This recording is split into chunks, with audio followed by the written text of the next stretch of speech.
Okay, I'll explain. So, what I meant by rough translation is that, and it's actually part of the reason why I really like this song so much, is because I think the lyrics are very clever. Because for those of you who are unaware, Saudade is one of those words that don't have a direct English translation. It just basically describes a general feeling of melancholic longing for something. So when she's saying oh, Saudade is the only way I can describe how I'm feeling about this situation, it is very clever, and I really appreciate that. And I really enjoy just how typically Portuguese it is. It's just what we'd expect from them, and that's kind of the reason why I'm a bit worried about this song. I mean, I'm worried that maybe I'm wrong, and I hope I'm wrong. I'm worried that the general audience won't get it. They'll just think, oh, it's just a super slow Portuguese song. I'm gonna go put the kettle on or whatever. And yeah, I really hope I'm wrong, especially because, as we said, and will say throughout this episode, there are a lot of similar songs like this in the second half, so it's just kind of is this gonna stand out from the bunch or not? I don't know. We'll just have to wait and see. Yeah, I think it actually it actually stands out a lot, even among these kind of similar songs. And I think this is really lovely. I love the mix of these clear Portuguese flavors to it and the modern ambient pop sound. And it's super catchy as well, and it stays in your head.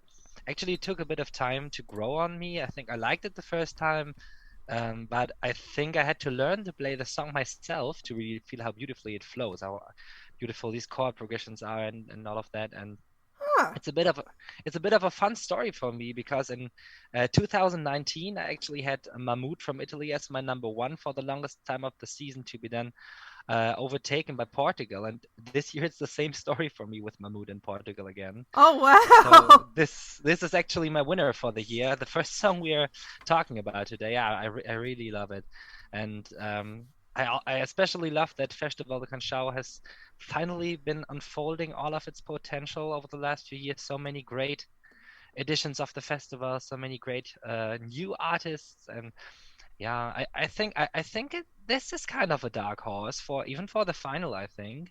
I Oh. don't know. I like the last time when in 2019, I didn't know where Conan Osiris would end up. As we all know, he went on to place last in the semifinal, but this is a different story. It's a very different song. It's more accessible, I think, Mm. and it's just a very different style. But it's on an artistic level. It's a similar artistic level, I think. But yeah, I think this can work with juries especially, but also with the public a lot. This Portuguese understatement worked rather well in the last few years, I think. Hmm. Because I did notice when I was doing my research into my predictions analysis, because I am planning to put something out on the website. I don't know whether to do it just a straight up article or do a whole video essay on it, but basically part of my research was looking into voting alleys and diaspora of the various countries in the semi-finals, and I did notice that Portugal's got both France, which is a consistent voting ally, and ally rather, but also Italy are voting in the semi-final, which they're not necessarily a voting ally, but I can imagine that the Italians would go nuts over this kind of song.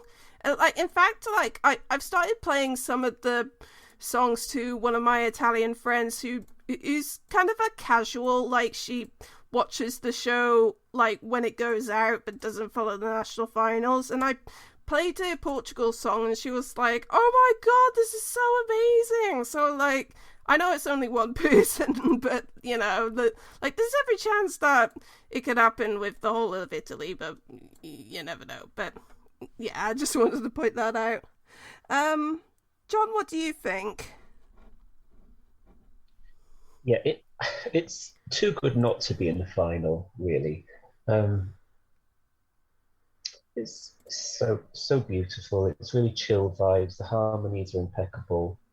Um, and I should point out that it comes after the juggernaut that is Moldova. Yeah. So it is a very good contrast, which I think will work in Portugal's favour. The song after it, however, does not contrast so well, but I don't think that will hurt Portugal. Um, yeah, hopefully, fingers crossed, this will be in the final because it certainly deserves to be. Oh.